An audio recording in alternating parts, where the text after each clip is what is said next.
When you think of Finland, the image of Mr. and Mrs. Santa Claus in Lapland may spring to mind. Or perhaps the thought of a quiet land where ramshackle cottages dotted beside lakes and vast expanses of forest seem more appropriate. It's said that Helsinki, Finland's capital, is a paradise for lovers of art and architecture, which is all well and good. However, it only takes a second to realise that there is more to this city than just pretty sunsets and reindeer. With over 3 million album sales worldwide, platinum records and a string of #1 hits across Europe, the band, formerly known as His Infernal Majesty, are definitely taking the world by storm, revitalising the goth scene with a new sound and putting the love back into metal.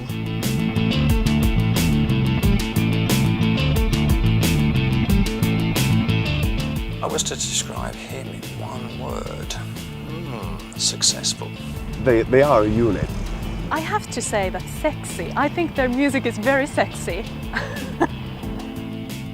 Chain. You know, it's flexible, but still it's so strong that it's hard to break. Romantic. Yeah. I would describe him, it would be love. And mystic somehow, like inside. H.I.M is a band that seems to transcend musical achievements and continue to produce poetic, melancholy music that seems to pulsate the message of love and death. But to understand the band, we first have to understand where it all began.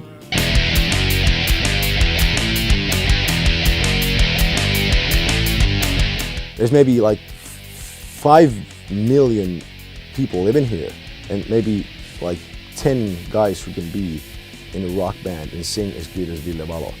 He's the perfect frontman. H.I.M's charismatic frontman, Villes Valo, was born in Helsinki in 1976. Growing up in the Valo family was a bit unusual, as father Kari owned a sex shop. I am Kari Valo, Ville Valo's father. About 5-6 years old. I push him in sport, but interesting more and more music. And I try put Ville in driving school, because Ville is without driving license now. But music takes all time. It's interesting very much music.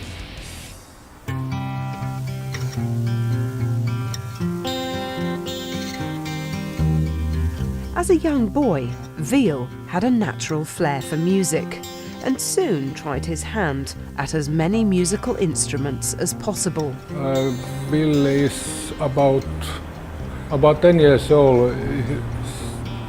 He found first guitar and training very much, and in school he is music class, and they learning many kind of music in the school. School days were filled with problems, as Villes was regularly in fights and was seen as a disruptive student. At the age of 7, his behaviour had already been carefully monitored because of his antisocial behaviour. Villes was even allowed to draw during classes in an attempt to help him relax. But Ville is quite good doing painting and drawing, and when Ville is very young, he's drawing cartoons, and his imagination is very good. He's very good, number one. Yes. When Ville is very young, he liked very much Star Wars stories, and Darth Vader is very near his heart, and he's drawing very much in cartoons, Darth Vader and company, and like very much. We have home all old pictures.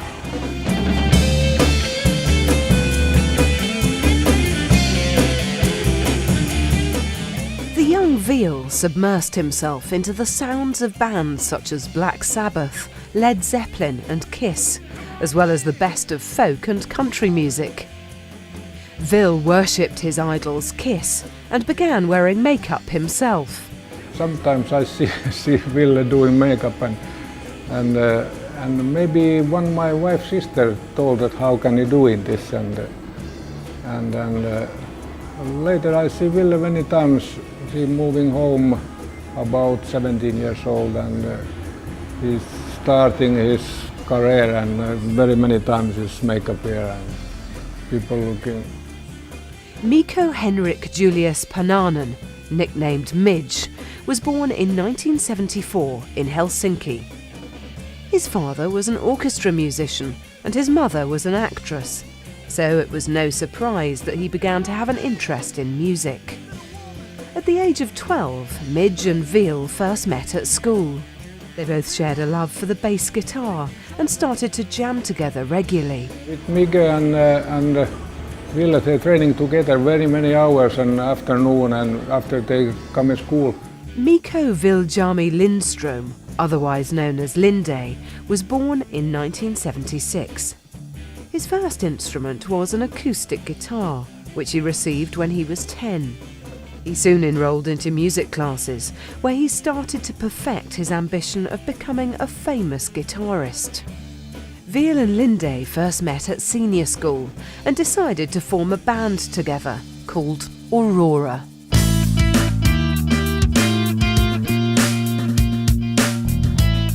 The band experienced touring at an early age, as they travelled by bus through Europe, playing at local schools and venues.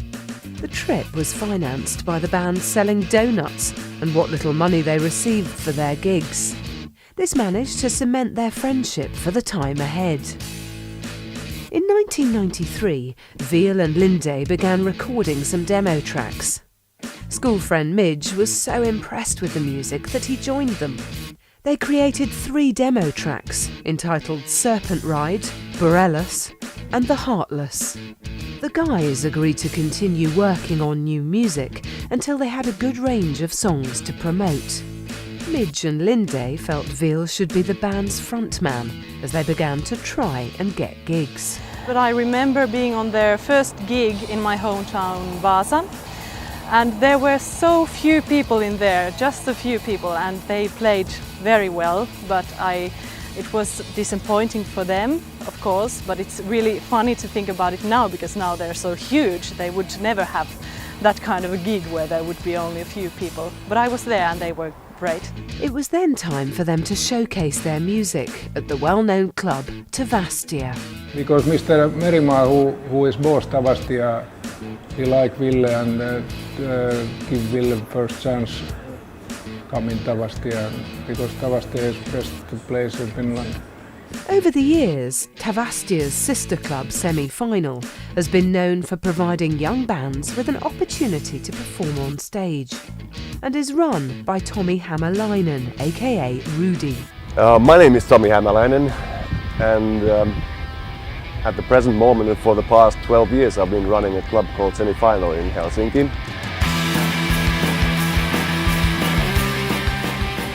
At Semi-Final 10 years ago maybe, I came across an obviously talented young man, not even 18 at that point, and his name was Villes Valo.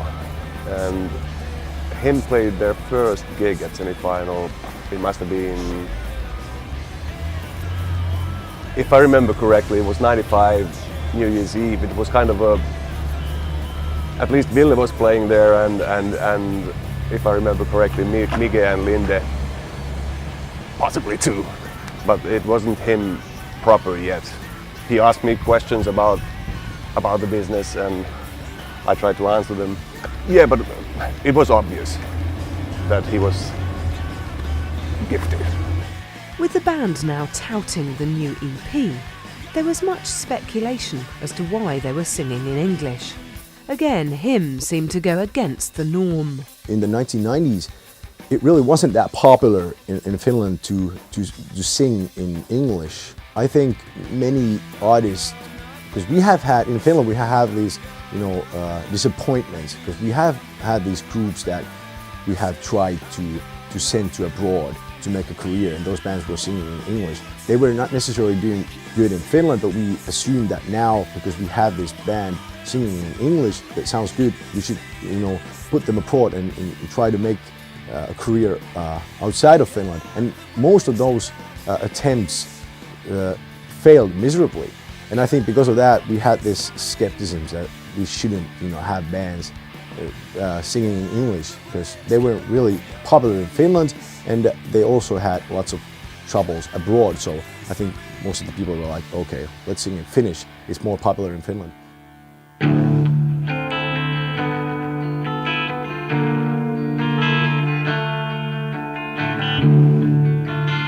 Before releasing their first album, H.I.M recorded an EP entitled 666 Ways to Love, Prologue. The EP was released in 1996 and featured a cover version of Chris Isaak's Wicked Game. Okay, so the first EP came out in 1996, and radio started playing Wicked Game on radio a lot. A weird thing happened when they released their first singles. My girlfriend bought them, and it was like, I think that was a sign to me that, okay, this band is going to be big. Because my girlfriend doesn't buy, she might buy album, but she doesn't buy singles, and she bought their first single, I think. And that was a sign to me that, okay, they're going to become really big.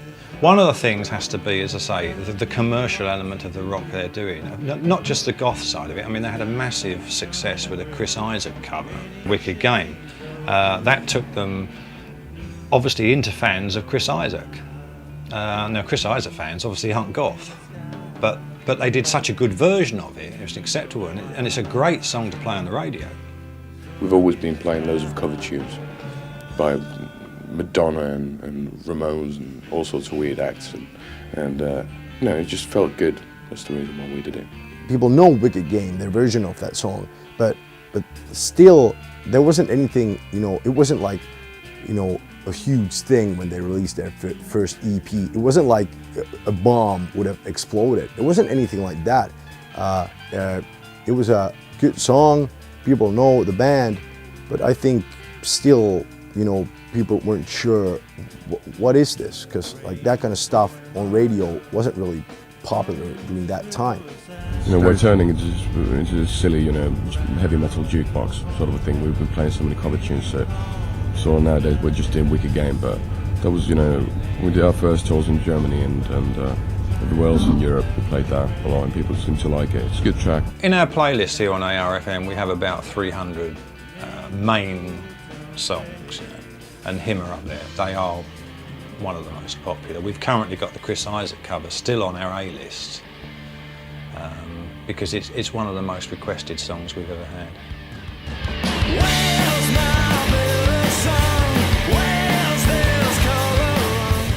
With a fair amount of hype surrounding H.I.M's goth metal sound, it didn't take long before the record executives were hot on their tails and offering them contracts. It was A&R executive Asko Kolonen who gave H.I.M their first record deal, quickly signing them to BMG Finland. As in all bands, there is always someone there to make sure the group are in the right place at the right time while on tour. I'm fucking Mutti. This is what the band calls me, like it's Mama in German. What happened is it was New Year's Eve in '96. I was here in Helsinki and I was going out to a club called Lepako. Lepako means the bat in English. And H.I.M was performing that night. And I was like, heard of them or saw them the first time. I was like, when they were, performing, it's like, shit, what is this? Is this the reincarnation of Jim Morrison or what?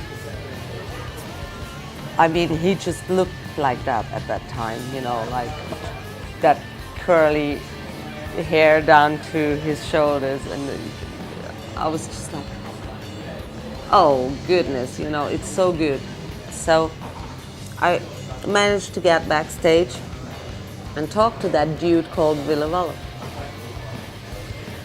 I was like, man, do you have a record deal or what, And he was like, well, yeah, we're signed to BMG Finland, and then, yeah, but what outside Finland? Nah, nothing yet. Yeah. He was like, okay, can I do something for you? I was like, oh yes, I would be so pleased, you know. So I walked out to Germany, and it happens that I have my own company, promotion, publishing, and so on, and I'm working very much for BMG. So I thought, okay, easy, you know, they can license it. And I took it out to Germany and said like, hey man, you gotta see that fucking band, you know. So they came over to Finland, we played another gig for them, and deal was done. They were like impressed as I was. Since then, I'm working for them. And I did their first record deal in Germany and 2 other countries.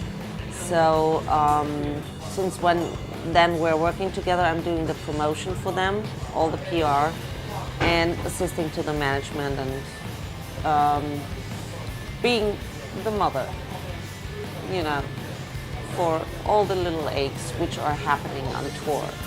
It's like boys are getting tired sometimes on tour, and you have to like weep them a little bit.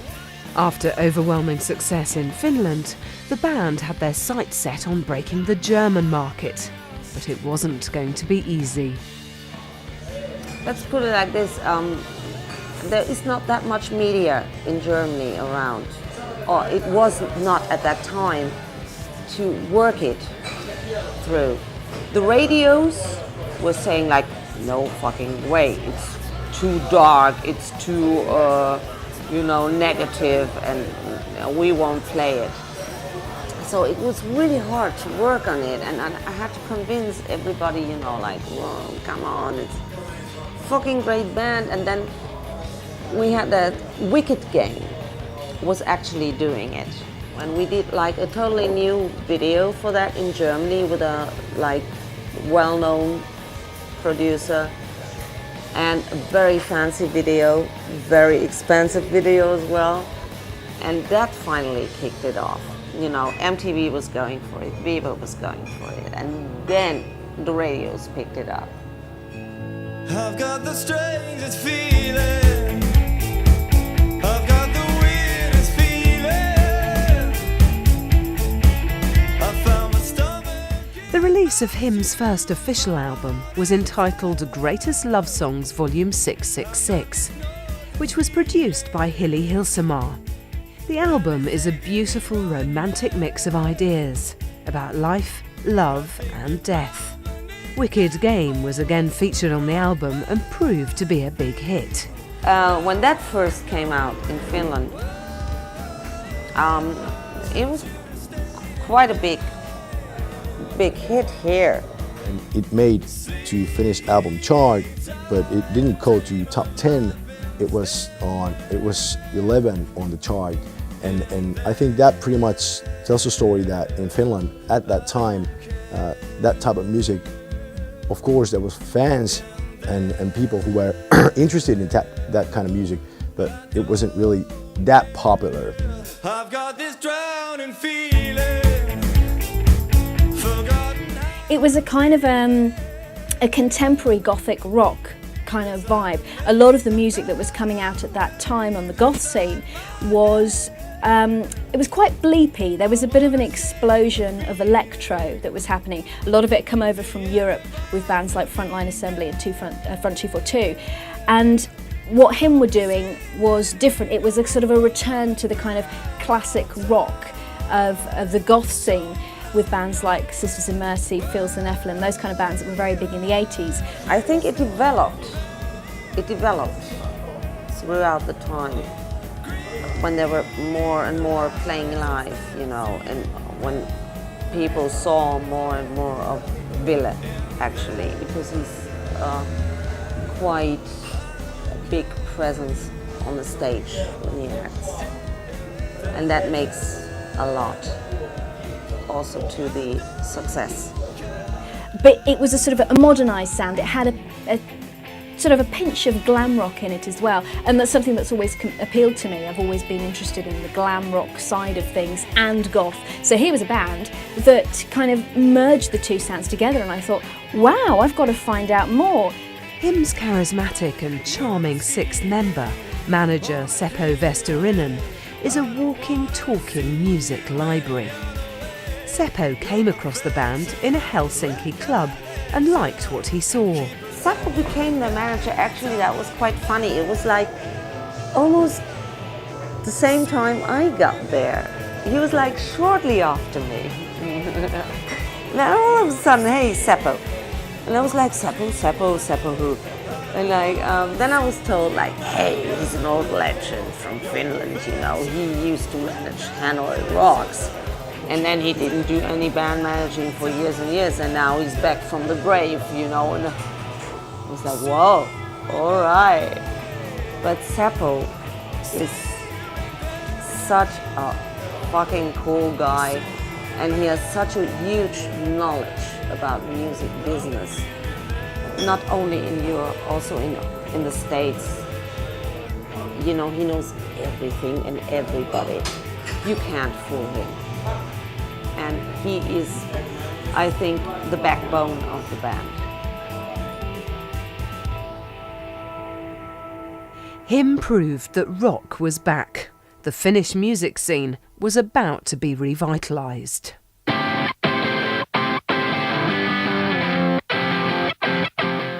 During the time when H.I.M made their debut album, 1997, I think the music scene in Finland wasn't really that rock or heavy metal type of thing. It starts with a spark. A little comfort as the light. In Finland, we always have had this big heavy metal rock scene, and we have great heavy metal bands. We had them in 1990s, but for some reason during that time, 1995, 1996, 1997, in the late 90s, radio here in Finland was playing lots of pop music, dance music, electronic music. Finland's got a very strong music scene, but I think it's also quite a dark music scene. I mean, you wouldn't... There's an element of darkness about here. There's an element of darkness about bands like Nightwish. If you listen to a lot of Finnish music, there is... It's almost like, because they don't have a lot of light in the summer or something, it does something to their music.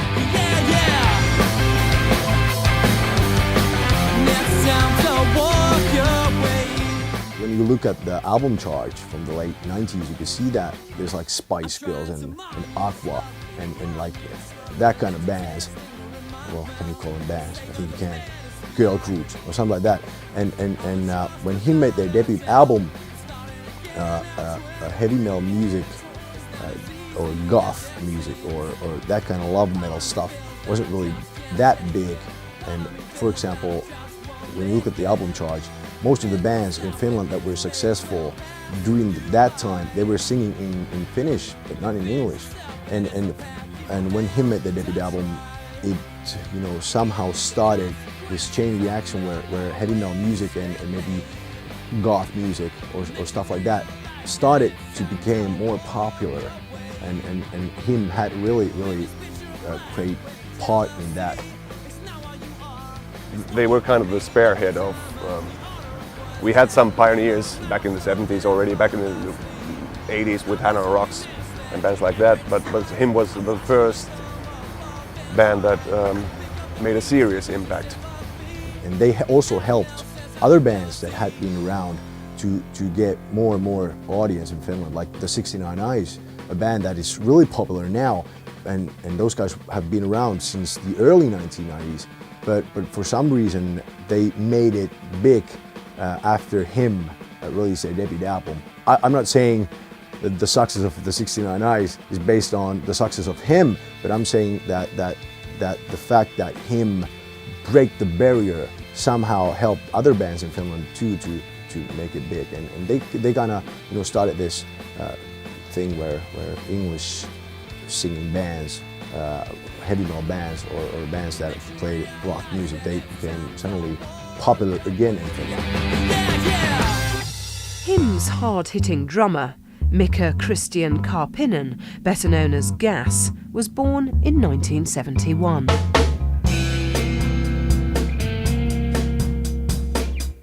Before joining H.I.M, he worked as a carpenter. Gas ended up replacing Johanna Rantala, H.I.M's original drummer. Well, starting from the first album, like Greatest Love Song 666, has been like the most original H.I.M album. Of course, having their influences by Black Sabbath and stuff like that. Then going like to Razorblade Romance was a big change. Was a very big change because that one was produced much more commercial in a way, and was like the hit album and had this 80s touch, you know. Razorblade Romance was released in the month of January 2000, quickly reaching double platinum and pushing the band's sales to over 1 million copies worldwide. The long-awaited album proved to be just the type of follow-up the band needed, confirming a musical progression and growing confidence. So when Razorblade Romance album hit #1 and Join Me in Death, the single from the album, was #1 at the same time in the charts in Germany. Like BMG had a huge party, champagne, blah blah blah, and I was ringing up the band when the charts came through, saying like, wow, we're double #1. No fucking Finnish band has ever reached this before. This is like history now, you know. And the guys were like, nah. And why are you so miserable? You know, we're just sitting here at the bar counting our pennies, you know. We can't even make it to 1 beer. I mean, Razorblade Romance, the album, was really a very, very good album. There wasn't a duff song on it. But then, of course, we did the tour. We had like 8,000 people or so in venues in Germany. And the band got really scared. They got really frightened. And it was like sometimes like Villes was on stage and he didn't know how to respond to the huge audience, just like screaming like Villes, like hysterical, you know. So he turned his back to them and like showing them their butt. And I was like, fuck. With over 1 million record sales worldwide, it was not hard to notice the impact H.I.M were making on the goth scene in the UK. What impact did they make when they first hit the UK? Quite impressive, I think. It was a slow build-up, but then suddenly accelerated at a massive rate. Became very, very popular over a very short period of time. But not just with young goth fans, they also started to appeal to mainstream rock fans, people who were probably even in their 40s and 50s, liked sort of the old bands like Iron Maiden and Def Leppard, but suddenly we got this new band with a good commercial edge about them, which appealed across, you know, all the subgenres. The goth scene at the time, pretty quiet, to be perfectly honest. Bands, you know, people were still into bands like the Old Mission and Sisters of Mercy, but there was nothing really new on the scene coming along. There's a lot of fringe scenes in places like Germany and the Scandinavian market, but none of them have really hit the UK. Probably 2000, I think it was, BMG Records in the UK decided finally that they were going to release Razorblade Romance as an album over here. And they mounted this kind of big advertising campaign. There were ads going into all the major music papers and all that kind of stuff. And they did an album launch party. And me being me, in those days, I didn't have quite so many contacts as I had now. And I managed to blag the album launch party. I snuck in, managed to get there. And they were putting out these CDs of Razorblade Romance, and a lot of the tracks on Razorblade Romance were actually on the original 666 love songs, but they were kind of redone, polished up a little bit, made more friendly for a bigger European audience. And I heard it and I said, yeah, I really like this band and I think they're going to be really big.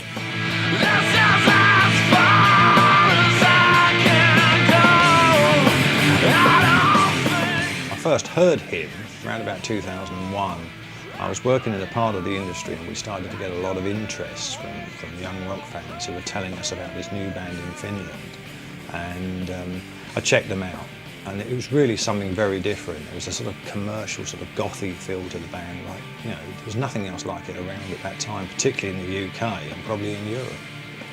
And I remember writing the first review for them, which was in Meltdown magazine back in the summer of 2000.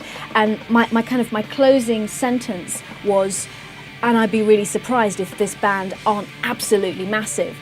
But of course, in hindsight, we know it took them a few more years to actually reach that level of success in the UK.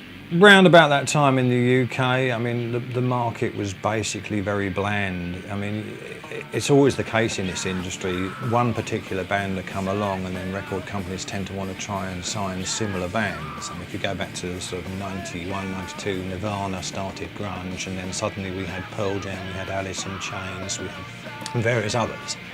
So, and we were going through that sort of period when there was nothing really fresh coming out.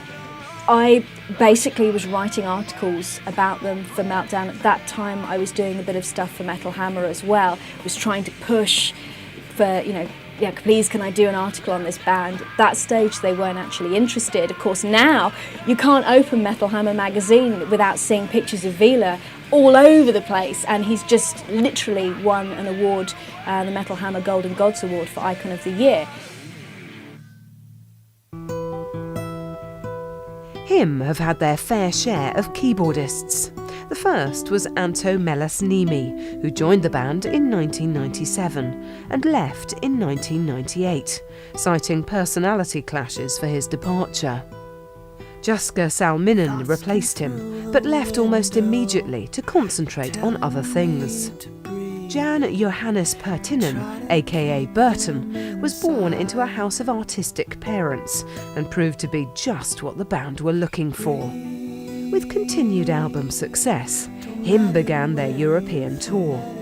Playing to packed venues of up to 10,000 fans, H.I.M rightfully took their place as one of Finland's most popular exports. Like most young rock bands, H.I.M found life on the road a bit tedious and a great opportunity for mischief and mayhem. So what's it like on tour? To be on tour with these fucking crazy motherfuckers, sorry for speaking like that. It's funny. In the tour bus, it's always two sections, you know. There is the playground and there's the drinking ground. So the playground, usually Gas, our drummer, is sitting there with Burton most of the time, playing these football games, you know. And if not this combination, it's Miget, the bass player, and Burton playing chess.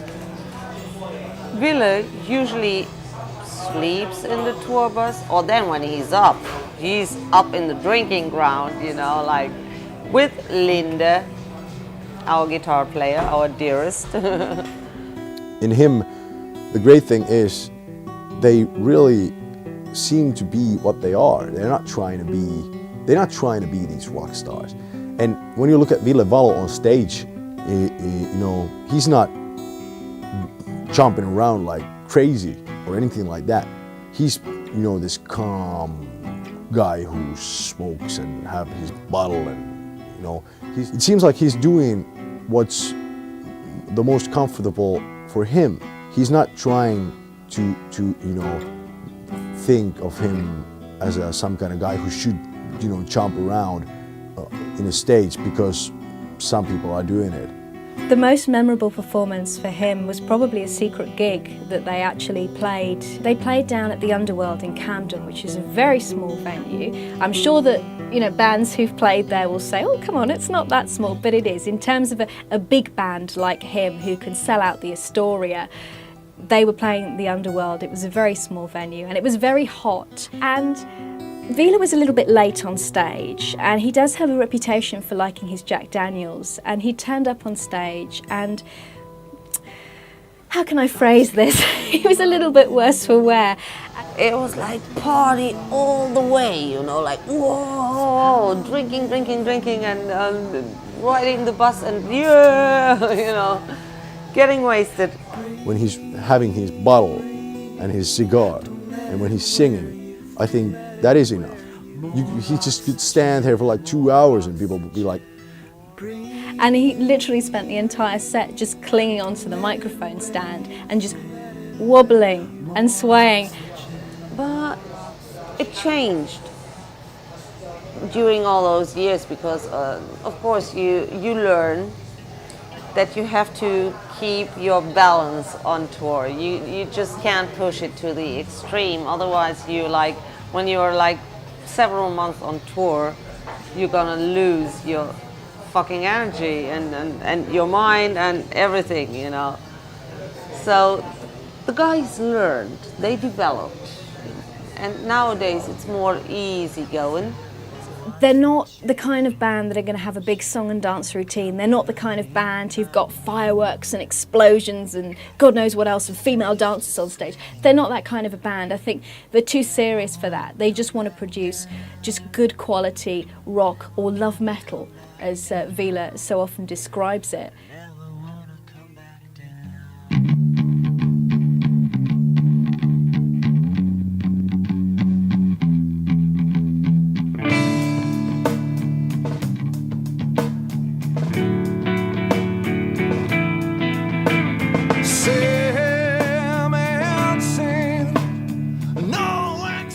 The semi-final club is part of Helsinki's famous Tavastia Club. It was here that H.I.M staged one of their most memorable gigs ever, performing to an intimate crowd of 150. It was considered to be the show of the year in Helsinki, and many desperate fans were left queuing to get in. It was Villes' idea. And he just called me and said, how about doing this kind of thing that we play 7 nights in a row at semi-final? I said, yeah, well, it's a crazy idea, but of course we can do it. And they were great gigs, of course they were. I mean, it's a small place, you have the audience have the band right in their face, and it was really nice. When you see the band up on stage performing, Villes is quite obviously, he's the front man, he's the one right down the front, everybody's looking at him. And the other guys, they do kind of take a bit of a back seat. And the one that really makes me laugh is Mig. He just doesn't look like he's part of the band when he's on stage. He's kind of his head down and he's strumming away and he's like lost. He's in a million miles away, he's somewhere else. And I think it really is the fact that Villes got this such a strong stage presence that it just sort of gives you a focal point. And that's funny because I mean the relationship between the band and their fans is it's a very warm relationship they have with them. It's like a family gathering that you have.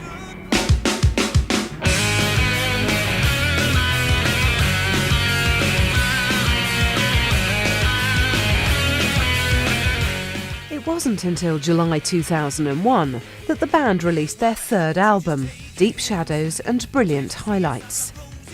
In true H.I.M style, the album once again topped the Finnish and Austrian album charts, reaching number 2 in Germany and Switzerland. Like sounding really American, everybody felt, you know, and a lot of people in the press, in Germany especially, didn't like it too much. They said like, oh, what is this now? This is not H.I.M. This is like really brushed up American shit, you know, American rock. And I didn't think so. I didn't think so at all because Deep Shadows has brilliant songs on it. H.I.M have now been together for well over 10 years. So what are they like as people?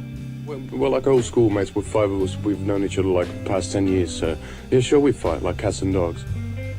Gaz is the guy who never gets angry.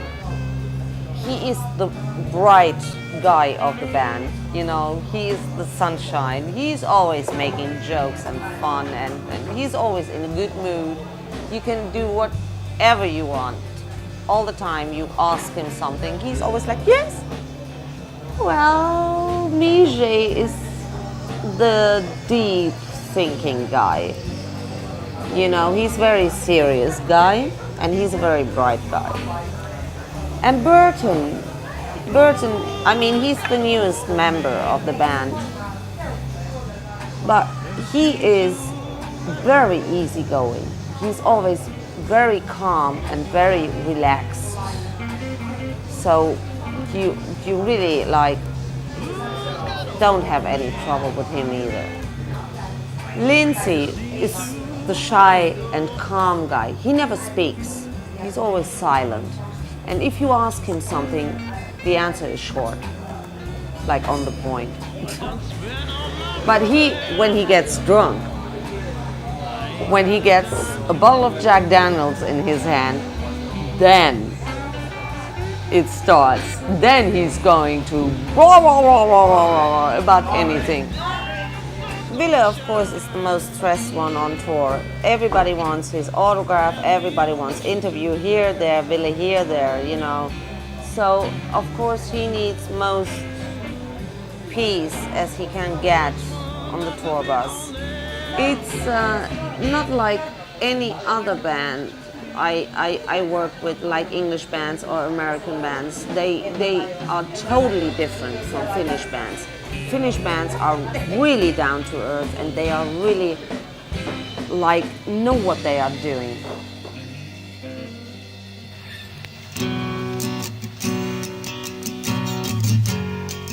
Over the years, H.I.M have continued to attract fans across Europe. But what is it that attracts girls to this love metal band?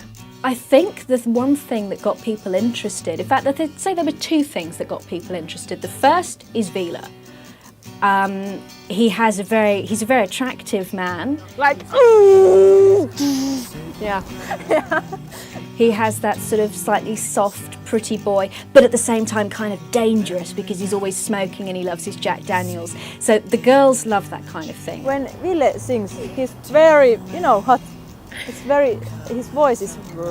Yeah, I like it. Sexy, it's so it's so down. Like, yeah.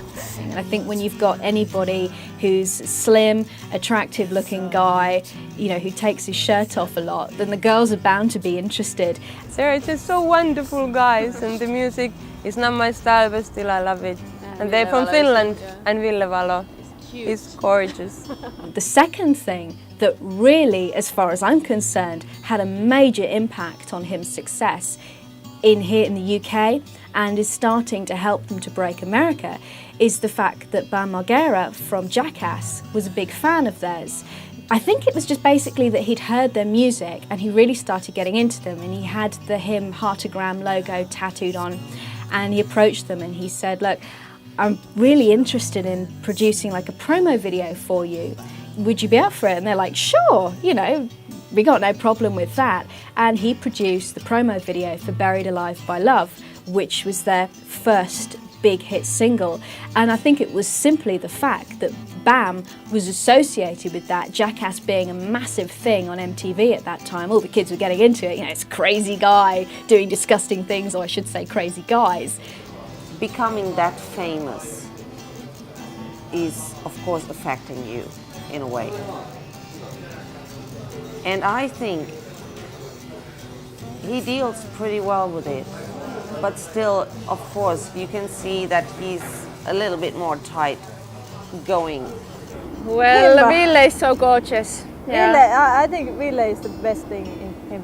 Yeah, I think it's too. I've been in this bar in Helsinki and Ville has been there with me. No, in Lost and Found. Okay. And Ville is quite, I think, delicious. But I think there's part of him that's kind of a bit overwhelmed by the whole fame thing, about people coming up and screaming at him or wanting their photos taken.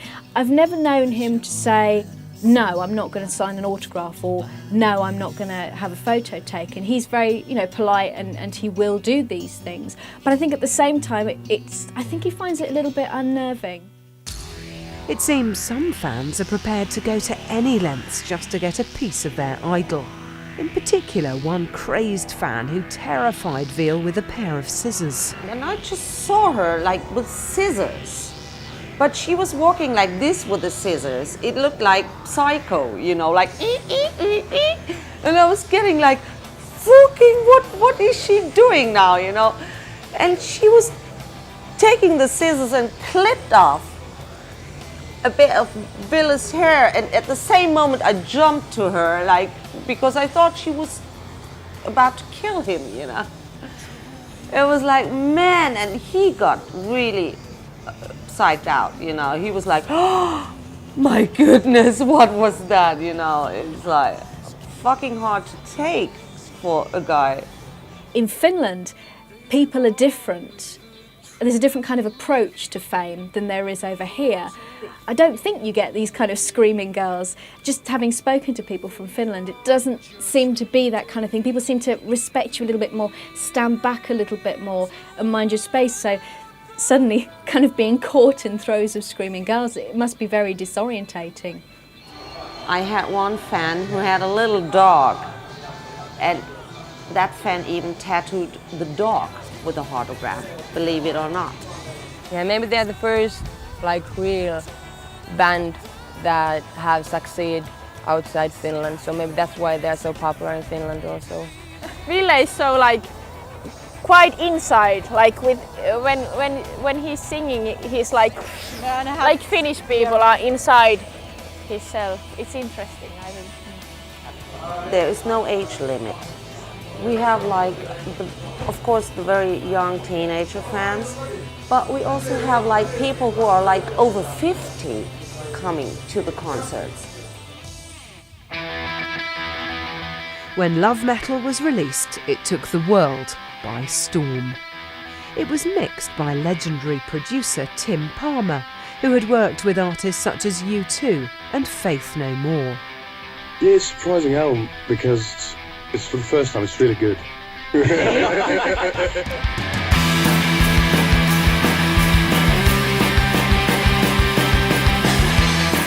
The album delivered soaring vocals and lashing riffs that had audiences around the world at its mercy.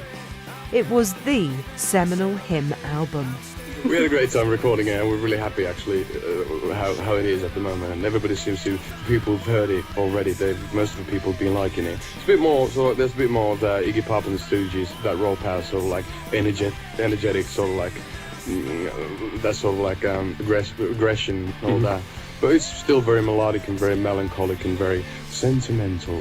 Now when they made their fourth album, Love Metal, it was different than the third previous ones, and I think that was a good thing for their career, because like if they would have made the same type of album that the three first ones were, that would have been a not that good thing for their career. But for some reason they found it the second gear, and Love Metal is more rock. You can hear bits and pieces of all the three previous albums in there, but melted good together. Every time we play him on ARFM, the phone lines take off. Particularly when we started playing Love Metal for the first time. They're a band that are generating new interest all the time. H.I.M albums are full of great songs, and they've made like 4 albums now, so I think that pretty much proves that he has a great songwriting skills, and lots of songs that when it's going to be like 2030 and we're going to look back in time and think what was cool and what was good in Finnish music in the late 1990s, early 2000s, I believe that those songs are going to be, put up, and people would say those songs were great during that time.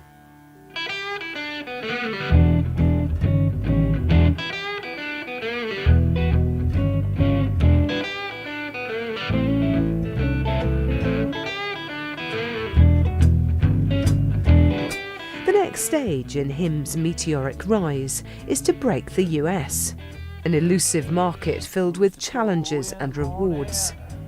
So how will they do it? The new deal for the band is with the Sire Records in America. Like a very, very famous guy signed them, Seymour Stein. Seymour Stein is like the guy who was like doing Madonna, the Ramones, and so on, He has a long history. The States, they still haven't actually broken just yet.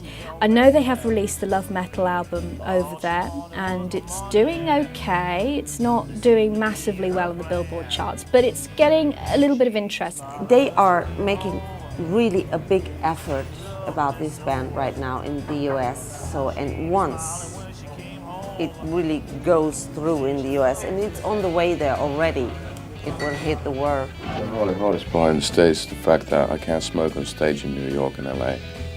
That's going to be terrible. Yeah, the stage is not actually hard. I think all the rest of the things is hard. You know, it's not really hard to play, but it's all the things surrounding the event. For example? Like not know where you're going. Okay. And then waking up in a different room, which is almost the same to the previous room, but... Oh, you hate hotels, yeah? Yeah, I can't take it.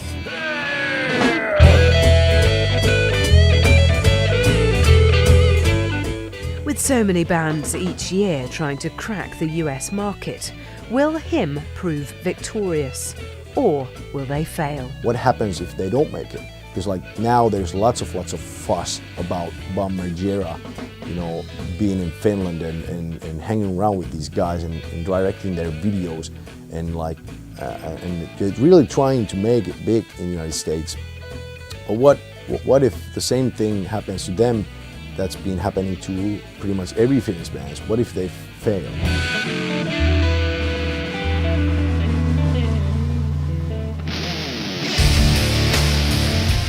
Many fans in the UK never realised that the band had previously released 3 albums before Love Metal. A compilation album was released to show fans what they'd been missing. Some of the stuff we've been making didn't come out in this part of the earth, so it's just a compilation album and it represents what we've been doing last, I don't know, 7 or 8 years. Yeah, it's good for those people who thought that H.I.M, the band, started with the Love Metal album, which came out last year. Razorblade Romance was a great album. Love Metal came out, it's even better. The next album, probably, if it goes it continues along in the same manner, will take them to worldwide acclaim. Lots of secrecy surrounded the eagerly awaited 5th album, Dark Light. Villes was quoted as saying that the band was inspired by the works of the film composer Angelo Badalamenti.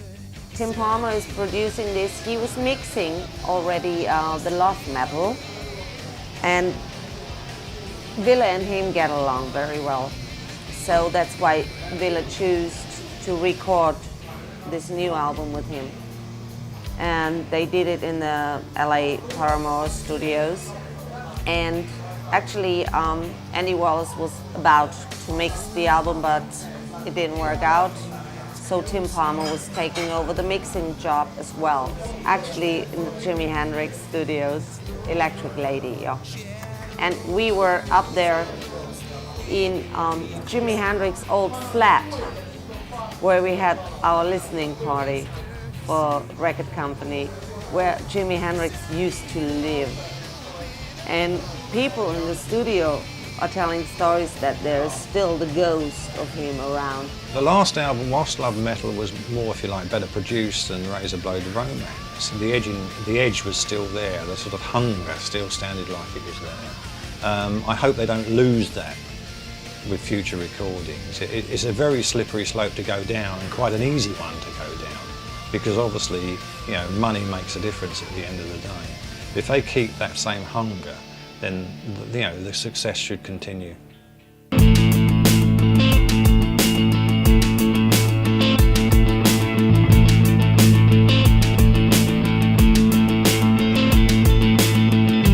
H.I.M continues to woo audiences around the world.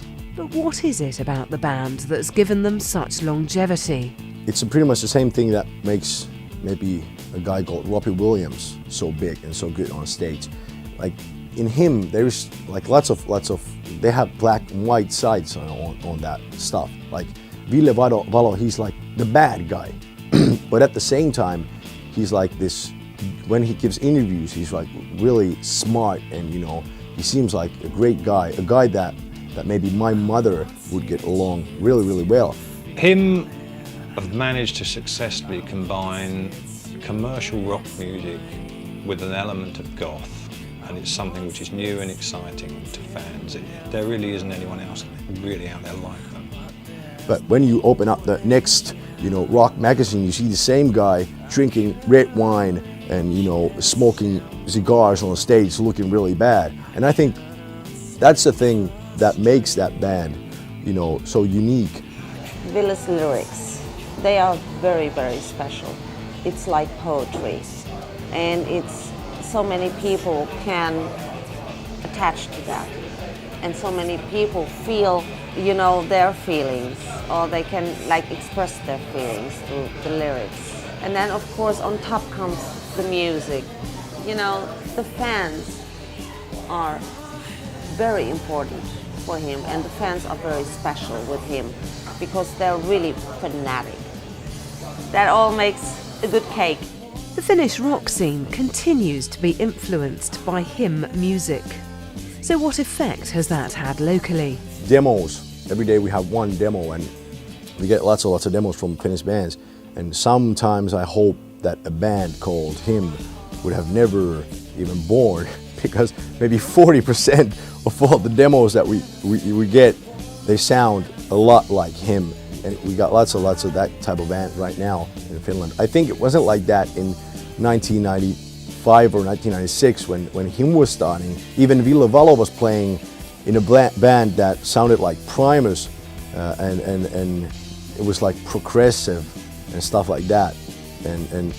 But because of the success of H.I.M, I think it's really popular now to make that kind of music in Finland. And yeah, H.I.M probably have opened up the door for a lot of people. They've certainly opened up the door for Finnish rock music, and it's a bit of a sad thing in this industry. If one particular band comes along, then most of the record labels will look to that same area, either geographically or in terms of musical genre, to sign similar sounding bands. So with H.I.M's success will come other bands who either sound like H.I.M or are very much aimed at the same market. Nowadays, even the people out of rock business in Finland take rock business seriously. They see that it's okay, a Finnish band can make it, and it's Ville Valo is a household name among 40, 50-year-olds too, and H.I.M is a household name, and so that's maybe the major impact that they had,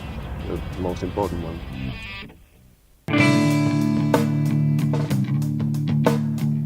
It's been over a decade in the making, but finally this Finnish musical tour de force is poised to set the world on fire.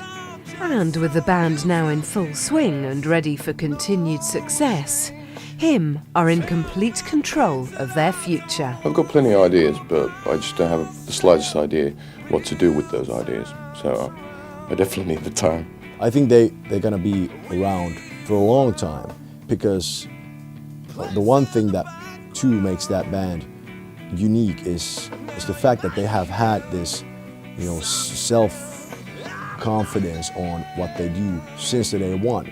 And I think that really can be, heard on their first EP, that can be heard on their first album. Because we've done 4 albums and 1 EP, and that's a lot. And actually, now listening to the compilation, I realized that we're like AC/DC, we're doing exactly the same thing over and over again with different producers, which is not necessarily a bad thing, but it would be nice to do something fresh. And if you have that kind of self-confidence, I think that makes a band so tight and so unique that those guys can do whatever they want for many, many years.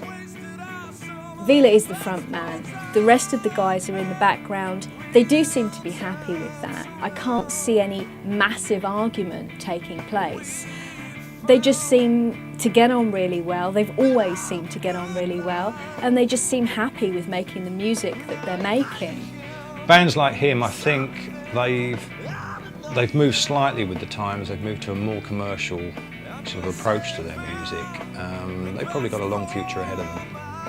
And I think, that is one of the recipes for success, to be happy with what you're doing, to be happy with the music that you're making, and as long as it continues to make you happy. Maybe H.I.M is second of God. First is God, next is him. So I think HIM was lucky. They just did it at the right time with the right song. Yes, I'm very proud. Anything like that. I'm saving my money for to get a cottage in the countryside of Finland for my parents. It'd be lovely, like with the lake, and you know we could sort of like we go to sauna and like swim bit and stuff like that. That's very Finnish, and that's what I really like. So